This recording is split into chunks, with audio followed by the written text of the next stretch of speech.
Is your search criteria set too tightly? My name is Sean Larson. I'm a real estate broker, and let's talk about that for a second. If you are a home buyer and you're out there filling out all these forms on all these real estate search websites, you're filling out things like number of bedrooms, bathrooms, whether you want a pool or not, lot size, things like that. And so the purpose of that, of course, is so you don't have to look through every single property that comes on the market.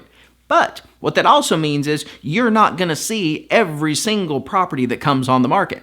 And so if any property doesn't match your criteria, at least, you're not going to see it.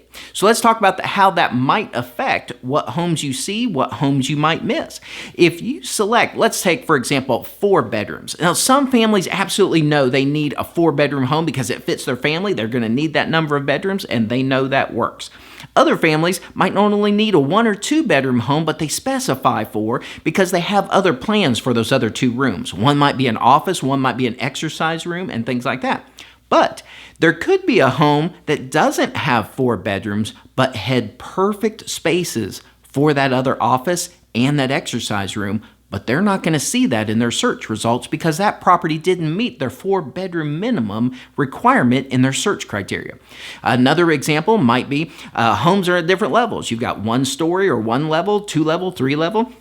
You also have some hybrids that might be considered maybe 1.5 or 1.5 levels. Maybe it's a split level or a bonus arrangement or something like that. And if an MLS doesn't have a specific category for those, well, then they might have to select which category those go into.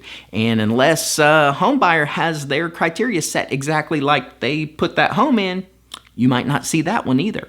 There's always the case of error.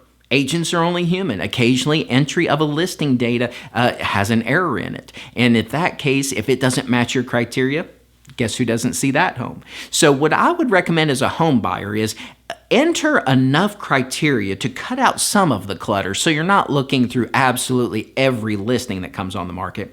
But at the same time, keep your criteria a little looser. Cast your net wide and bring in more properties. And yeah, it's going to take a little bit or a few minutes to kind of manually sort through them. But nowadays, your thumb scrolling and such, it goes pretty quickly. And that way you can kind of be sure that you're not missing homes that might have applied just perfectly for what you were looking for, but just didn't meet a very specific criteria.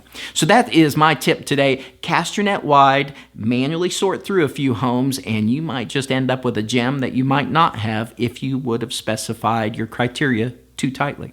My name again is Sean Larson. I'm a real estate broker. If I can help anything at all, buying, selling, home maintenance tips, anything at all, send me your question. I'll be happy to take great care of you.